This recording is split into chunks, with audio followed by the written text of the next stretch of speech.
Her mother-in-law begged Trisha not to tell Anthony about the test results. She begged Trisha not to leave. Instead, she suggested that Trisha get pregnant by another man, just once. Just to have one child. It could be their secret. No one would ever have to know. Anthony would never have to know. They would take it to their graves. She painted a picture of how happy it would make Anthony, how it would secure their marriage, how it would give them the family they both wanted. She talked about how Anthony was a good man despite this one problem, how he deserved to be a father even if biology had betrayed him, how Trisha deserved to be a mother. Trisha should have been outraged. She should have walked out. But she sat there listening because underneath all the manipulation, there was a grain of truth to what her mother-in-law was saying. Anthony was a good man. He was kind and hardworking, and he loved her. The only real problem in their marriage was the absence of children. And whose fault was that? Not hers, as it turned out. But telling Anthony the truth would destroy him. It would destroy their marriage. It would destroy everything they had built together.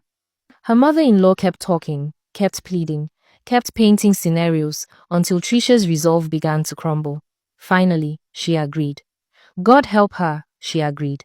Finding a man was easier than she expected. There was a colleague at work who had always been friendly, always respectful, but with an undertone of interest that Trisha had carefully ignored for years. She did not have to ignore it anymore.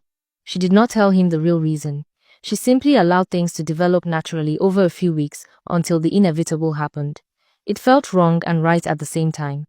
Wrong because she was betraying Anthony, right because she was saving their marriage.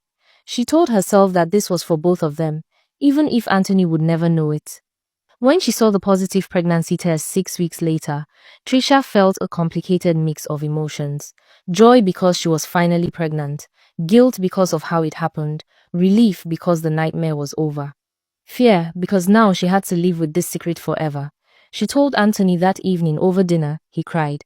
Actual tears ran down his face as he held her and thanked God and told her how happy she had made him. Trisha cried too, though her tears carried a different weight. Her mother-in-law called an hour later.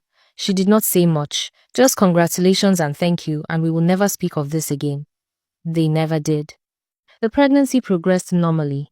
Anthony was attentive and excited in ways Trisha had never seen before.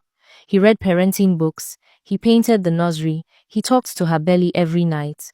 His joy was genuine and infectious, and Trisha found herself almost forgetting how the baby had been conceived.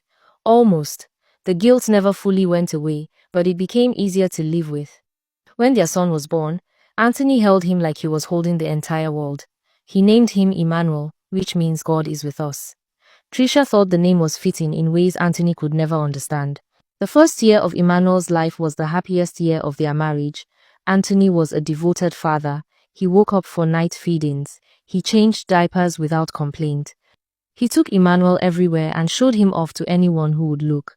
Trisha watched her husband fall in love with their son and told herself that she had made the right choice. The secret was worth it if it brought this much joy. Her mother-in-law visited often and doted on her grandson, and she and Trisha maintained a silent understanding. They had conspired together, and now they would protect that conspiracy together. But secrets have a way of coming to light. It started with small comments from Anthony's friends. They would look at Emmanuel and tilt their heads and say things like, "He must take after your wife's side because he does not look anything like you." Anthony would laugh it off at first. Babies change all the time. Give it time. But Emmanuel did not change. He grew into a toddler who looked nothing like Anthony or anyone in Anthony's family. The comments became more frequent, more pointed. Anthony started noticing the differences himself. The shape of Emmanuel's face, the texture of his hair, the color of his skin that was just slightly different from both Anthony and Trisha. Then social media exploded with stories about DNA tests. Everywhere Anthony looked, there were posts about men discovering that their children were not biologically theirs. His friends joked about it. They sent memes in their group chats. They said things like, "You should get your kid tested just to be sure." At first, Anthony dismissed it. He trusted Trisha, but doubt is a seed that grows quickly once planted. He started looking at Emmanuel differently. He started looking at Trisha differently. He started seeing evidence everywhere, whether it existed or not. Finally, he made an appointment at a private lab without telling anyone. The